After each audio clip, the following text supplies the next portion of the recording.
Alors qu'il roulait sur l'autoroute, Lisa s'est enfoncée dans son siège et a regardé par la fenêtre alors qu'il laissait derrière eux l'enceinte de l'université. C'est à ce moment précis qu'ils ont laissé leur plus jeune fille, Samantha, à sa nouvelle école, une étape qui transformera leur maison d'une ruche d'activité à un nid vide en l'espace de 2 semaines. L'atmosphère était chargée de sentiments contradictoires, allant de l'amertume à un soupçon d'excitation pour ce qui allait suivre. Lisa et Mike Lars étaient liés par un lien indéfectible depuis qu'ils étaient en 2e année d'université, elle était complètement éprise de lui. L'été précédant leur sortie de l'université, leur mariage s'est épanoui. Pendant que Mike passait 5 ans à obtenir un MBA, Lisa a trouvé un emploi d'enseignante dans une école primaire privée. Après avoir terminé ses études, sa famille est revenue s'installer dans sa ville natale. Mike a pris un poste de directeur de production dans la petite entreprise de son père. Au fur et à mesure que leur famille s'agrandit, leur vie change radicalement. Mike et sa famille ont été ravis de voir Joshua arriver 6 semaines après son entrée en fonction. Quelques années plus tard, Samantha a terminé leur joyeuse séance photo. Tout était parfait. Avec l'arrivée de Samantha à l'école, Lisa se consacre entièrement aux tâches ménagères. Le fait de travailler avec des élèves de CM1 dans le même système scolaire que ses propres enfants lui a donné un but pendant les heures de classe et a permis à sa passion pour le travail avec les enfants de s'exprimer. Après que Mike a terminé ses études secondaires, son père a dirigé une petite entreprise de fabrication. Cet ingénieur brillant fabriquait des composants spécialisés de haute qualité pour un large éventail d'industries et faisait même fabriquer des pièces de vaisseaux spatiaux. Même si leurs composants étaient plus chers à l'unité, ils parvenaient à surpasser la concurrence grâce à leurs compétences en matière de fabrication de pièces de haute qualité en petite quantité. Mike était une force irrésistible aux côtés de son père. John Lars était un ingénieur hors pair, mais un homme d'affaires maladroit. Mike n'a pas le talent ou l'enthousiasme inné de son père, mais il en sait assez sur l'ingénierie pour tenir une conversation instruite. Alors que son père se concentrait sur la conception et l'innovation, Mike s'épanouissait dans le sens des affaires, s'occupant des ventes, des négociations et des questions relatives à la chaîne d'approvisionnement. En travaillant ensemble, ils ont propulsé Lars Manufacturing au sommet de son secteur d'activité. John Lars est décédé prématurément à l'âge de 55 ans d'une grave attaque cérébrale, il y a 6 ans, alors qu'il travaillait à son bureau. Ses habitudes, fumer et trop manger, ont peut-être joué un rôle dans sa mort prématurée, malgré son génie. Sous la direction de Mike, 3 jeunes ingénieurs ont été engagés pour remplacer son père. Même si 2 d'entre eux sont bons, le 3e, Tony Gillis, est aussi brillant que John sur le plan créatif. Tony suit les traces de Mike et devient directeur de l'ingénierie en 2 ans seulement, imitant leurs relations, mais sans les liens de propriété que possédait le père de Mike. Mike, qui était désormais le seul propriétaire, devait faire plus d'heures et voyager plus souvent qu'auparavant en raison des besoins croissants de l'entreprise. À 40 ans, Lisa a l'air jeune et jette un coup d'œil à son mari. S'inspirant de la disparition de son père, Mike se maintient en forme, ses cheveux noirs montrant des signes de grisaille. Le rafting en rivière blanche et la plongée sous-marine sont ses sports nautiques préférés, il n'est pas un coureur. Pendant que Mike et leurs enfants jouaient, Lisa, moins enthousiaste à l'idée de se mouiller, se détendait sur les bateaux de plongée. Elle aussi entretenait sa condition physique en allant régulièrement à la salle de sport et en pratiquant des exercices tels que le yoga, le pilate et la zumba. Elle était l'animatrice des soirées de rentrée des classes pour les pères de ses élèves de CM1, attirant les regards admiratifs avec son petit gabarit de 1,5 m, sa poitrine en bonnet B et sa silhouette tonique. Le départ simultané de leurs 2 enfants pour l'université a été un choc. Josh, qui était exceptionnellement brillant, a été admis dans l'école d'ingénieur que son grand-père avait fréquentée. Alors que son grand-père voulait être ingénieur en mécanique, Josh voulait être ingénieur nucléaire, et il a suivi un programme de 5 ans avec plusieurs stages. Mais Josh n'était pas le seul à être inattendu. C'est Samantha qui était cette silhouette au loin. Sam, qui a obtenu son diplôme avec 2 ans d'avance, a évincé son frère aîné de la 2e place de leur classe. Josh, fier et amusé, a célébré de tout cœur la réussite de sa petite sœur. Malgré une taquinerie sur le fait qu'il avait manqué le titre de valedictorian à cause d'un B+ dans un cours d'art, il a reconnu le travail acharné de Sam et la place qu'elle méritait. Aujourd'hui, Sam s'est lancé dans des études de médecine et de biologie moléculaire dans un établissement de l'Ivy League. Lisa se réjouit de la réussite de sa fille, mais regrette d'avoir manqué les rites conventionnels du lycée. Elle était peut-être partiale, mais elle était convaincue que sa fille de 18 ans avait toutes les chances d'être élue reine du bal de fin d'année. La distance qui s'est creusée entre elles au cours des dernières années a fait naître dans le cœur de Lisa un désir ardent de retrouver le temps perdu et de raviver leur lien. Lisa regarde silencieusement par la fenêtre en réalisant que tout le monde va traverser une période difficile dans les semaines à venir en raison du changement imminent. Est-ce que tu as des remords? Qu'est-ce qui se passe? Demanda Mike. Il y en a eu quelques-uns, dit Lisa en soupirant. Mais je me débrouillerai. Nous entrons dans un nouveau chapitre de notre vie, dit Mike en riant. On dirait qu'on va bientôt mourir, d'après toi. Ce sera presque comme si les enfants n'étaient jamais partis, avec toutes les messageries instantanées et Skype, a-t-il ajouté. Oui, a acquiescé Lisa en hochant la tête. Pendant les 4 heures qui suivirent, le couple se lança dans le genre de conversation décontractée que l'on peut attendre d'un couple marié depuis longtemps, rumeurs sur le quartier, actualité de la maison, et autres sujets banals de ce genre. Comme on était jeudi, Mike avait prévu de prendre son vendredi pour faire le ménage, ce qui ne faisait qu'allonger la liste des choses à faire de Lisa. Une fois arrivé à la maison, Mike a garé le monospace dans le garage. Dans le garage se trouvaient généralement 3 véhicules, un monospace vieux de 2 ans, la Camry de Mike et une Corvette 2013 que Mike avait ramenée à la maison sur un coup de tête il y a 2 ans. La Corvette était encore un sujet de discorde pour Lisa, mais les enfants l'avaient tout de suite appréciée. Mike a insisté sur le fait qu'il s'agissait d'un cadeau offert à l'entreprise pour avoir décroché son plus gros contrat avec la NASA, et qu'elle appartenait donc techniquement à l'entreprise.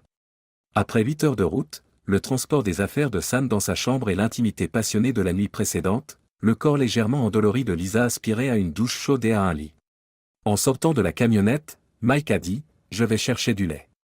Lisa gémit. Ils étaient passés devant 2 magasins après être sortis de l'autoroute, et leur maison n'était qu'à 10 minutes de la ville. Il lui arrivait d'être un homme bon. « Tu avais l'air pressé de rentrer, et ça ne me dérange pas », expliqua Mike. Lisa ressentit un pincement au cœur devant sa considération. « La vette est à moi. La nuit est belle, et la voiture est bien plus agréable à conduire que le monospace », s'exclame Mike. Lisa lui fit signe de s'éloigner, et avant même qu'elle ait pu atteindre la maison, Mike était déjà en train d'accélérer la voiture et de la faire sortir du garage en trombe. Lisa, sentant que quelque chose n'allait pas, se déshabilla pour prendre sa douche en entrant dans sa chambre. Mike était un homme merveilleux, à bien des égards, il était le modèle du mari et du père parfait. Mais bientôt, il partirait et Lisa commencerait une nouvelle aventure. L'isolement s'est installé il y a 3 ans, lorsque les voyages incessants de Mike ont commencé à peser sur Lisa. L'entreprise était en plein essor, les enfants excellaient, mais Lisa se sentait émotionnellement perdue et seule, même si elle savait que ce n'était pas la faute de Mike, surtout à la suite de la mort de son père. Alors que Mike n'était pas en ville et que les enfants sortaient avec des amis, Lisa est allée dîner avec quelques-uns de ses collègues éducateurs. Les boissons ont coulé à flot, les bons moments se sont poursuivis et ils se sont spontanément rendus dans une boîte de nuit voisine, où Lisa a dansé avec son collègue Bob Werner jusqu'à ce que Tony Gillis, l'ingénieur de Mike, l'interrompe. Lisa a passé un merveilleux moment à danser avec Tony, lorsque ses collègues sont partis, elle s'est attardée, profitant d'autres danses avec Tony. À la fin de la fête, Tony l'a embrassée sur la joue et l'a serrée chaleureusement dans ses bras avant qu'elle ne monte dans un taxi. Après une semaine d'absence de Mike, Tony lui a envoyé un message l'invitant à une autre nuit de danse. Lisa accepta et la soirée fut très agréable. Elle rencontra les amis de Tony et se sentit revitalisée et plus vivante qu'elle ne l'avait été depuis des années. Lisa n'en a pas parlé à Mike parce qu'elle pensait qu'il s'agissait d'un amusement inoffensif, mais elle s'est sentie un peu espiègle, comme sa propre vengeance subtile pour s'être sentie délaissée à cause de ses disparitions. Grâce au voyage de Mike, la danse de Lisa est devenue une partie intégrante de sa journée. Les entraînements de hockey de Josh l'obligeaient à rester dehors jusqu'à 11 heures, si bien qu'elle ne s'apercevait pas de son absence. Samantha posait un problème parce qu'elle ne faisait pas de sport. Lisa l'a donc inscrite à des cours d'enrichissement à l'université locale, qu'elle suivait tous les soirs. Les sorties de Samantha étaient très variées et elle restait toujours à la maison quand Mike était là.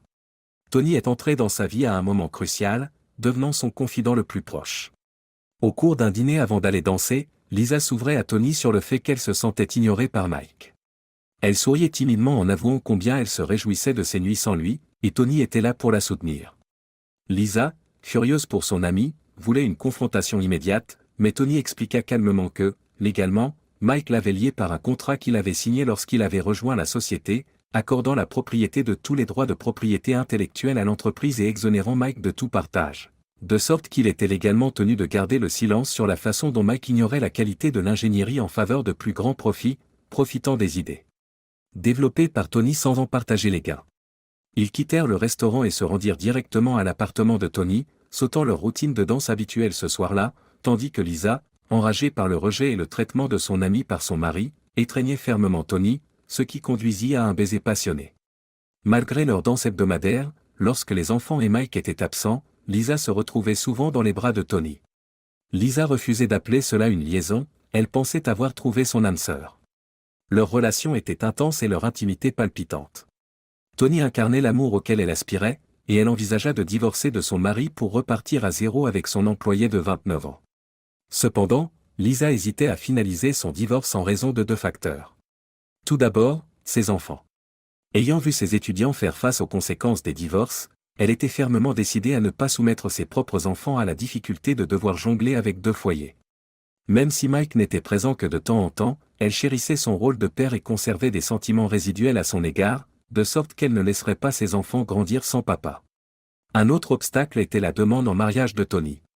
Après avoir été promu directeur de l'ingénierie par Mike, avec une forte augmentation de salaire et un bonus annuel impressionnant, Tony a suggéré de reporter le déménagement.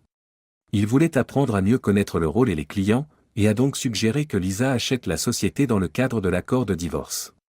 Tony pensait que les employés le soutiendraient car ils verraient Mike comme un leader distant. Tandis que Tony s'efforce de rallier les troupes en prévision du changement, le couple prépare son avenir ensemble, en convenant d'attendre que Samantha ait obtenu son diplôme. Après une longue journée passée à célébrer le départ de Sam pour l'école, la passion de Tony l'avait laissé épuisé. Rester assise dans le minivan avait été un défi toute la journée. L'enthousiasme de Tony avait été alimenté par l'obtention précoce du diplôme de Samantha, qui avait accéléré leur projet de 2 ans. Maintenant qu'elle se sentait rajeunie par l'eau chaude et les lotions, Lisa était prête à s'enfoncer dans le lit, en espérant que Mike ne s'attende pas à « célébrer » ce soir. Après avoir enfilé une serviette moelleuse, Lisa se dirigea vers l'énorme dressing que Mike et elle partageaient, avec l'intention d'y récupérer son peignoir. Cependant, alors qu'elle s'apprêtait à partir, elle s'arrêta net, stupéfaite par ce qu'elle allait vivre. Tout ce qui appartenait à Mike a disparu. Elle se précipite vers sa commode et la découvre vide, tous les tiroirs étant vides. Elle découvre également que ses affaires personnelles ont disparu de la salle de bain. Après avoir descendu rapidement les escaliers, Lisa découvre que la cuisine n'est pas encombrée. En se rendant dans la salle familiale, elle a remarqué que la collection de films de Mike et les portraits de famille n'y étaient pas. Le cœur battant, elle se précipite vers le bureau de Mike, mais à sa grande horreur, il est totalement vide. Elle tomba à genoux en réalisant que Mike était parti, la laissant seule, Mike était parti, la laissant derrière lui. Il avait patiemment attendu que Sam parte à l'école, la laissant affronter ses peurs. Mike savait-il pour Tony et leur plan? Retournant frénétiquement chercher son téléphone, Lisa sprinta dans sa chambre. Là, elle remarqua une enveloppe perchée sur un DVD sur son lit. Les mains tremblantes, elle ouvrit le paquet et lut les mots griffonnés par Mike. « Bonjour Lisa. Tu as été mon seul et unique amour dès notre rencontre. Le fait que cela ne se réalisera jamais est ma plus grande déception. Pour que l'entreprise reste solvable, je devais voyager. Tu n'as jamais soulevé d'objection, au contraire, tu as cherché du réconfort auprès de Tony, le serpent manipulateur. J'ai été surpris d'apprendre votre implication avec Tony. Tony personnifie Eddie Haskell, il faisait semblant d'être cordial au travail, mais après l'avoir promu, j'ai découvert ses vraies couleurs. Il a utilisé des commentaires subtils et des insinuations tordues pour monter mon personnel contre moi, tout comme il a utilisé ma femme comme un pion dans sa liaison. L'équipe d'ingénieurs était sur le point de quitter le navire à cause de ces tactiques de manipulation. Votre adultère est resté un mystère pour moi jusqu'à ce qu'il soit trop tard. En recevant le rapport de l'enquêteur, j'ai compris que notre mariage ne serait plus jamais le même.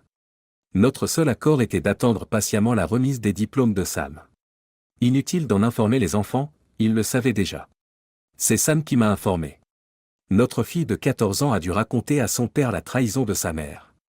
Souvenez-vous de notre voyage dans les Keys, lorsque Sam et moi y étions. Notre fille a entendu une conversation très crue entre vous et Tony, et elle était inconsolable. Tu es allé voir Tony, inconscient de la détresse de notre fille. Sam m'a demandé de revenir pour être avec elle. J'ai passé tout le week-end à la réconforter. Plus tard, j'ai appris que tu avais passé la majeure partie de ce temps dans le lit de Tony, regrettant mon absence. Depuis, elle suit une thérapie. La prise de conscience que ses enfants connaissaient la vérité sur son comportement et ses intentions à l'égard de leur père était trop forte pour Lisa, et elle s'est effondrée sur son lit. Elle s'est écriée « Oh mon Dieu! Je les ai tous perdus !» La détermination de Sam à obtenir son diplôme plus tôt que prévu a laissé Lisa à la fois satisfaite et brisée, et elle a envisagé d'y mettre fin à ce moment-là, mais la révélation de Mike l'a durement frappée lorsqu'il s'est souvenu de la détermination de Sam. Josh n'a découvert la vérité qu'après avoir obtenu son diplôme. Il a été choqué par le comportement de sa mère et a dû être convaincu d'accepter Sam et Mike en utilisant des preuves altérées. Lisa a sauvé son lien avec Josh en lui montrant qu'elle était restée pour lui et sa sœur. Le lundi, Mike a choqué les employés en orchestrant un mouvement de désinvestissement de l'entreprise du Trust. Tony et Mike avaient prévu de reprendre l'entreprise, mais Mike avait contrecarré leur plan en faisant en sorte que l'entreprise soit détenue par un trust familial au lieu de leurs biens matrimoniaux. Mike avait également eu l'intelligence de faire acheter sa Corvette par le trust afin qu'elle ne soit pas incluse dans l'accord de divorce. Après avoir trouvé la lettre que Lisa devait lui envoyer lorsqu'elle lui aurait signifié les papiers du divorce, Mike est parti avec un message mystérieux qui laissait présager de futures révélations. Ces derniers mots faisaient écho à une demande de dialogue, déplorant l'absence de celui-ci. Alors que sa vie s'écroulait autour d'elle, que sa famille s'éteignait et qu'elle ployait sous le poids de ses propres choix et de leurs répercussions, le DVD contenait des informations susceptibles d'exposer Tony. Épilogue. Les employés de Lars Manufacturing ont eu la surprise de découvrir un email révélant que l'entreprise avait été rachetée par une plus grande société intéressée par leur marché. Mike, qui avait été mystérieusement remplacé par les nouveaux propriétaires et l'avocat de Mike, était visiblement absent. Les équipes de production et d'assistance, qui avaient été loyales pendant toute la durée de l'opération, se sont vues promettre des pensions pour au moins 5 années supplémentaires ou un rachat à hauteur de leur ancienneté restante. En revanche, les ingénieurs qui s'étaient ralliés à Tony n'ont pas reçu cette promesse et, par conséquent, ils se sont retournés contre lui à mesure que ses visions, autrefois prometteuses, tombaient à l'eau. Même si Tony savait que Mike était à la maison depuis le début du week-end, il était néanmoins surpris de ne pas pouvoir joindre Lisa et qu'elle ignorait ses appels. Désespéré, il se rendit sur place pour tenter de sauver ses plans dans un ultime effort. En s'arrêtant devant la maison de Lisa, Tony chercha Mike du regard. Il remarqua alors que la Corvette n'était pas dans le garage, ce qui signifiait que Mike n'était pas là. Il a sonné à la porte, mais personne n'a répondu, alors Tony est entré. « C'est Lisa ?» Il continua à l'appeler en fouillant les pièces, mais personne ne répondait. Finalement, il la trouva assise sur le lit, complètement absorbée par la vidéo sur la télévision murale à écran plat. « C'est Lisa ?» demanda-t-il. Sans s'apercevoir de sa présence, Lisa s'empara de la télécommande et appuya sur « Play », donnant vie à la télévision et choquant Tony avec le son de sa propre voix émanant de l'écran. « Je ne pense pas que j'aurais pu le faire si elle n'avait pas été comme ça », grommela Tony à l'écran, réalisant qu'il s'agissait de sa propre salle de divertissement et de quelques-uns de ses amis. « Quel canon » grommela-t-il. « Elle est tombée sous mon contrôle en un instant, après un simple effleurement. En ayant une liaison avec sa femme, je vais voler la compagnie de cet abruti. Bien sûr, je serai patient et j'acquérerai même sa fille s'il le faut. Oui, elle est séduisante, mais je refuse d'aller en prison. » Ses amis ont répondu par des rires odieux et des commentaires blasphématoires. La date d'enregistrement de la vidéo remonte à 8 mois, ce qui coïncide avec le projet de Tony de sauter 2 ans plus tôt que prévu, car l'annonce que le jeune homme de 16 ans obtiendrait son diplôme plus tôt est arrivée le même jour. Sans émotion dans la voix, Lisa dit « Pars » en arrêtant la vidéo. « Mike nous a détruits tous les deux, et tu as tout gâché pour moi. » Lisa, je... Tony essaya de dire « Va-t'en. Dès que tu as franchi cette porte, j'aurais ouvert le feu sur toi et sur moi si Mike n'avait pas apporté son SIG Sauer 40. Partez, tout simplement. J'espère que vous pourrez reprendre du poil de la bête dans ce domaine. » Elle s'est détournée et a déclaré « Mike s'en chargera. » Quelques minutes, ou quelques heures, avant qu'elle ne se retourne, il avait disparu. Elle ne l'a jamais revu. Le mardi, Lisa reçoit les papiers du divorce. On s'attendait à ce que Mike soit équitable dans son offre, un partage 50-50e, lui donnant leur maison de 1,2 million de dollars et Mike prenant la majeure partie de leurs investissements à long terme. Une somme forfaitaire égale à sa pension et à la sienne, financée par le district scolaire. Un fonds serait créé pour couvrir l'éducation et les frais des enfants. En échange de cette somme, les vidéos seraient enterrées. Une note personnelle de Sam refusait avec véhémence de passer les 2 prochaines vacances scolaires avec « ma mère et son aventure ». La lecture de ces mots, écrits par sa fille bien-aimée, a été plus profonde que les vidéos accablantes n'auraient jamais pu l'être.